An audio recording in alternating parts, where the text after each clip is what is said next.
Assalamualaikum, selamat malam, selamat siang, selamat pagi kelas. Di kesempatan kali ini, saya akan menjelaskan model learning backpropagation, di mana model learning ini merupakan lanjutan dari model learning sebelumnya yang sudah pernah saya jelaskan.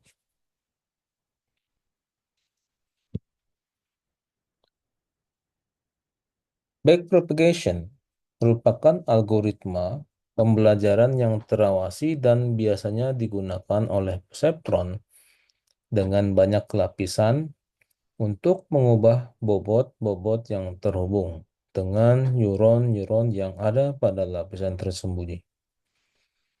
Algoritma backpropagation menggunakan error output untuk mengubah nilai bobot-bobotnya dalam arah mundur atau backward. Untuk mendapatkan error ini, tahap perambatan maju harus dikerjakan terlebih dahulu untuk forward propagation. Pada saat perambatan maju, neuron-neuron diaktifkan dengan menggunakan fungsi aktivasi sigmoid. Nah, fungsi aktivasi yang dipakai pada algoritma backpropagation ini berbeda dengan model learning yang sudah pernah saya jelaskan sebelumnya. Arsitektur yang dipakai pada backpropagation mirip dengan arsitektur yang dipakai pada model lain atau multiple adaptive linear neuron serta MLP atau multiple layer perceptron. Arsitektur ini mengusung arsitektur di mana sebelum didapatkan output jaringan, maka perlu dicari terlebih dahulu nilai output pada hidden layer. Sehingga output ini nantinya bisa kita jadikan input untuk mencari nilai output hasil jaringan. Pada proses pembelajaran dan pengujian, ini berbeda sekali dengan sebelum-sebelumnya ya, di mana pada pelatihan backpropagation ini terdiri dari dua tahap. Pertama, tahap belajar atau pelatihan, di mana tahap ini diberikan sejumlah data pelatihan dan target. Tahap pengujian atau pengujian dan penggunaan dilakukan setelah selesai belajar. Pada intinya, pelatihan dengan metode backpropagation ini terdiri dari 3 langkah. Pertama, data dimasukkan terlebih dahulu ke input jaringan atau feed forward, kemudian perhitungan dan propagasi balik dari error yang bersangkutan, baru setelah itu dicari nilai bobot dan bias barunya. Saat umpan maju atau feed forward, setiap unit input akan menerima sinyal input dan akan menyebarkan sinyal tersebut pada tiap hidden unit. Setiap hidden unit kemudian akan menghitung aktivasinya dan mengirim sinyal ke tiap unit output. Di sini dilambangkan Z. Mirip ya dengan uh, multiple arsitektur lainnya seperti Madeline dan MLP. Kemudian, setiap unit output juga akan menghitung aktivasinya untuk menghasilkan respon terhadap input yang diberikan jaringan. Nah, dalam hal ini, untuk output hasil jaringan dilambangkan sama seperti model learning sebelumnya, yaitu menggunakan simbol Y. Saat proses pelatihan atau training, setiap unit output membandingkan aktivasinya dengan nilai target. Nah, kalau sebelumnya di model learning ML, model lain, nah di sini eh, eh, dicari nilai selisihnya antara nilai aktivasi dengan targetnya. Sebagai apa? Untuk penentuan apakah ada gap nggak ya ketika sebelum sebelum diaktifasi dengan sudah diaktifasi. Baru kalau misalkan di back propagation ini untuk penentuan besarnya error, maka besarnya error ini baru dihitung faktor sigma, di mana faktor ini digunakan untuk mendistribusikan error dari output ke layer sebelumnya. Dengan cara yang sama, faktor sigma juga dihitung pada hidden unit set, di mana faktor ini digunakan untuk memperbaharui bobot antara hidden layer dan input layer. Setelah semua faktor sigma ditentukan, bobot untuk semua layer diperbarui. Nah, pada pelatihan secara detail, ini agak sedikit berbeda dengan model lainnya.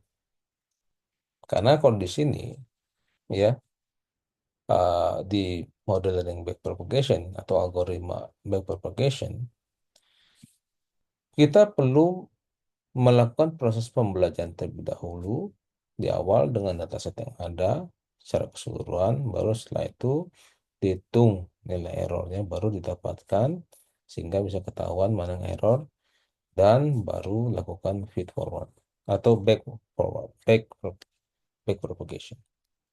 Step awal, inisialisasi bobot dan bias.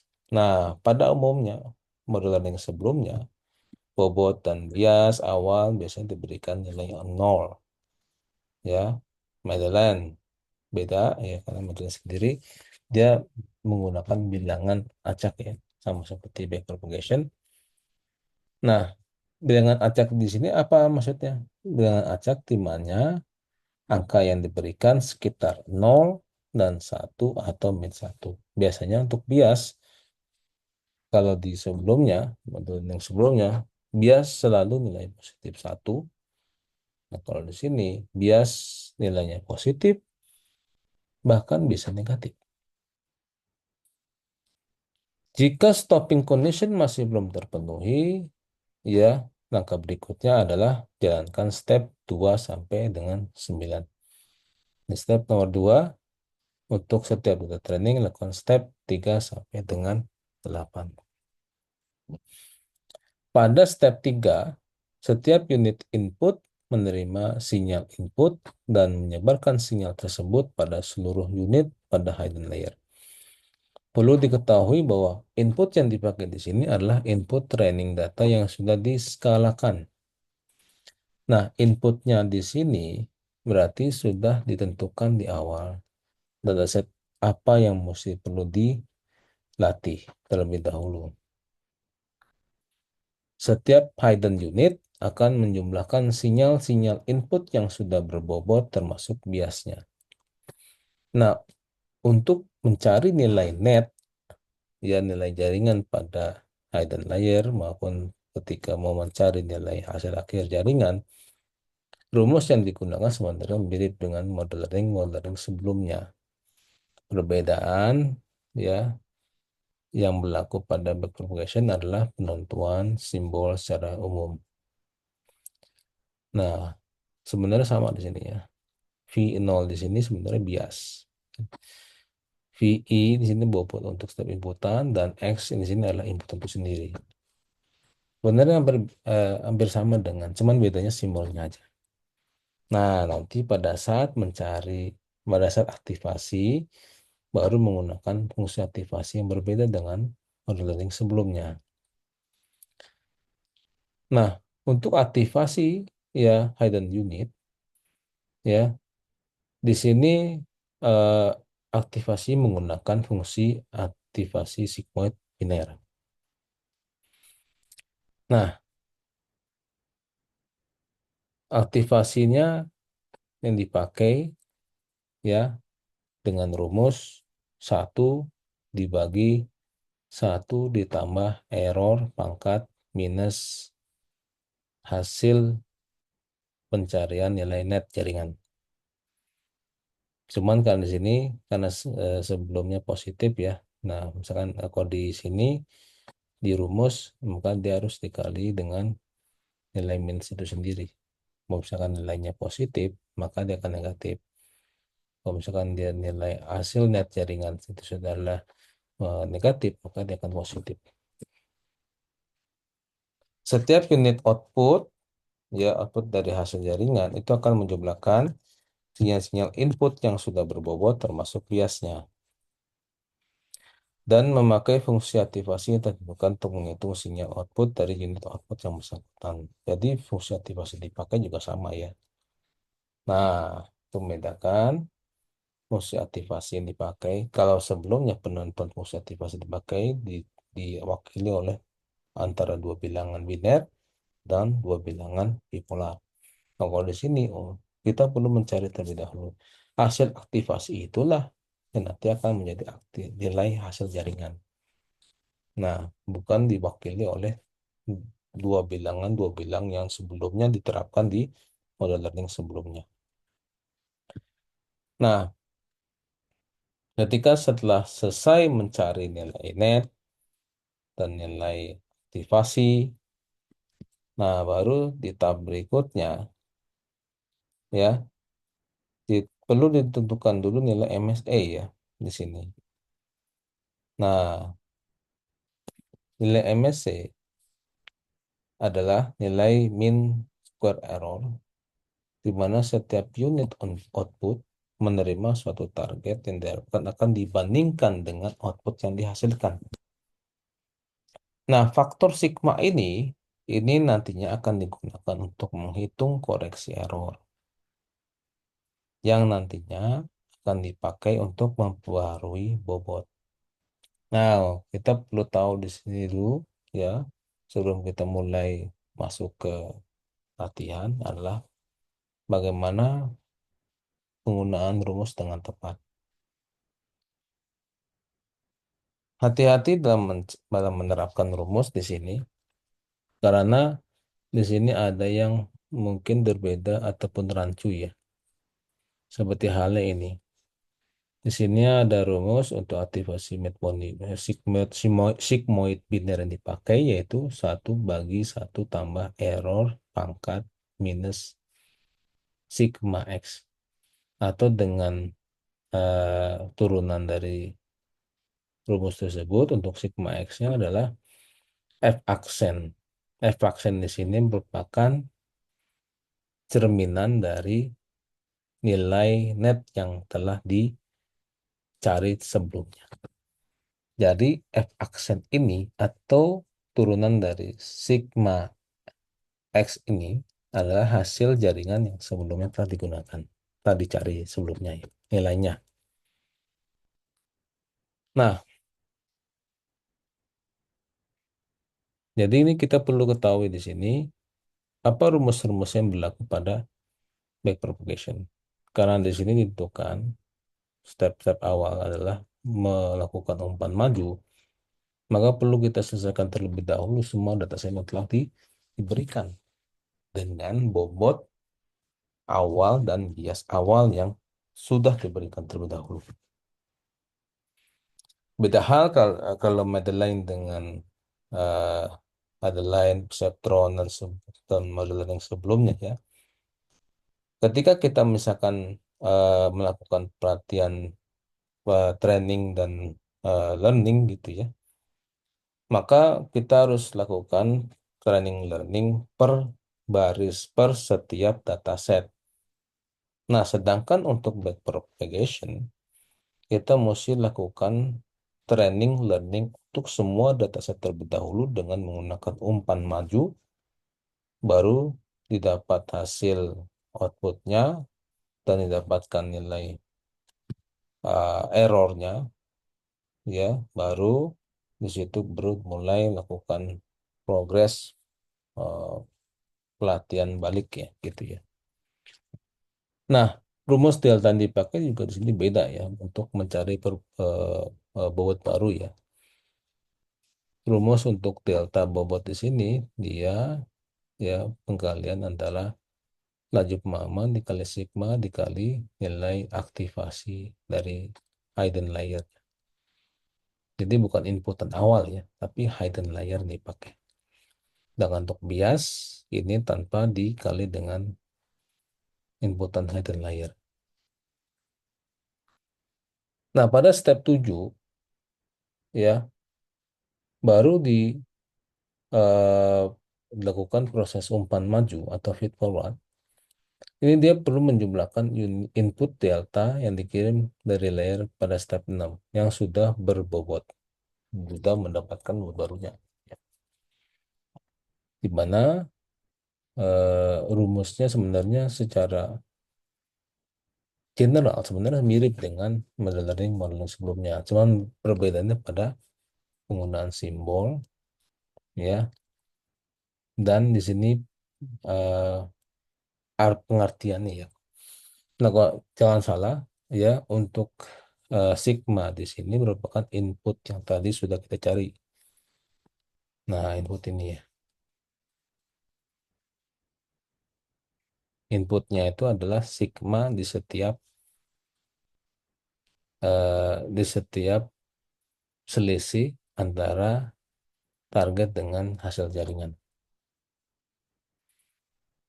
Nah, kemudian hasilnya tersebut dikalikan dengan turunan dari fungsi aktivasi yang digunakan untuk menghasilkan faktor korelasi error, di mana nilai sigma sama dengan nilai sigma ya, hasil netnya netnya ya, dengan di mana net ini nanti kan dikali dengan nilai nilai net pada hidden layer.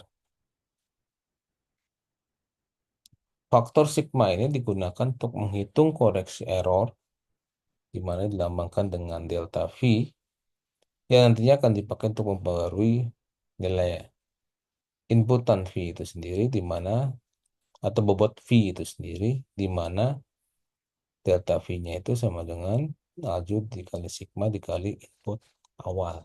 Ini agak beda sedikit ya. Kalau tadi eh, inputan pada hidden layer untuk mencari nilai delta bobot hidden layernya, kalau di sini adalah mulai dari inputan awal gitu ya. Selain itu juga dihitung koreksi bias yang nanti akan dipakai untuk membarui bias bias awal, di mana nilai bias sama dengan delta biasa sama dengan laju dikali sigma tanpa dikali inputan awal gitu. Setiap unit output hasil aktivasi jaringan tadi, mulai dari hasil aktivasi jaringan pertama sampai seterusnya, ini akan memperbarui bias dan bobotnya dengan setiap unit hidden, di mana bobot baru sama dengan bobot lama ditambah dengan delta bobotnya. Untuk yang hidden layer, untuk yang eh, untuk yang outputan, ya, untuk yang output ya, untuk output hasil jaringan, maka rumusnya ini. Untuk yang hidden layer rumusnya adalah ini barunya. Nah, baru setelah itu diperiksa stopping conditionnya. Apabila stopping condition terpenuhi, maka pelatihan jaringan dapat dihentikan.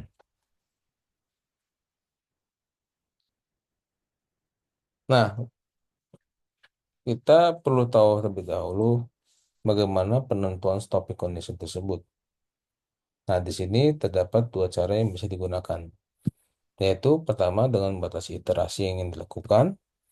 Misalnya, jaringan akan dilatih sampai iterasi ke 500. Yang dimaksud dengan satu iterasi adalah perulangan step 3 sampai 8 untuk semua training data yang ada.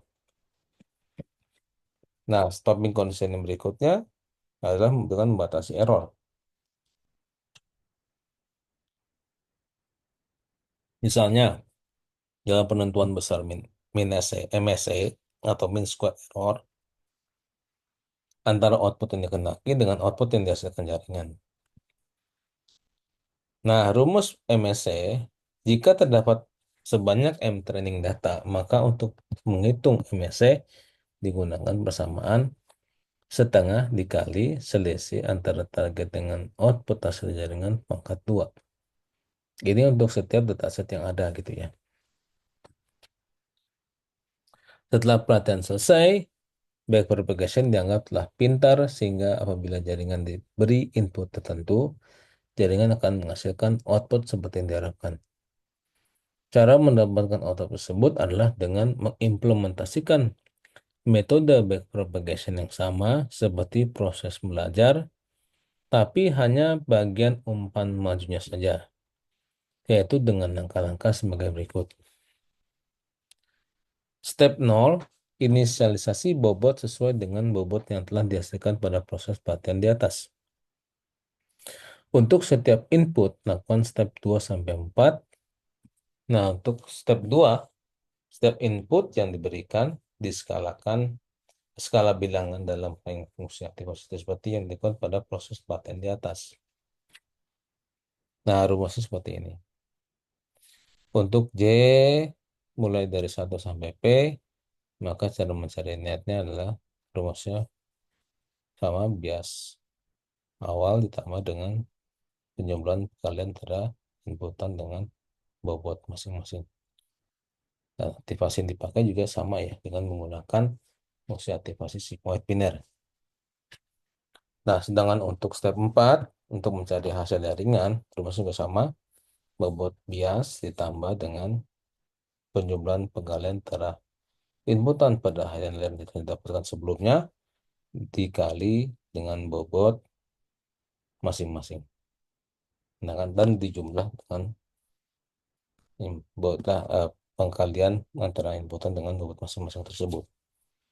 Dan setelah itu diaktifasi dengan menggunakan fungsi aktivasi sigmoid biner. Variabel Y adalah output yang masih dalam skala menurut range fungsi aktivasi.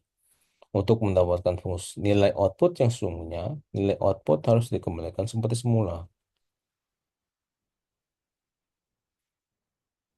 Nah, sekian untuk materi kita hari ini. Berikutnya kita akan bahas kembali lanjutan dari eh, materi model learning backpropagation. Terima kasih. Assalamualaikum warahmatullahi wabarakatuh.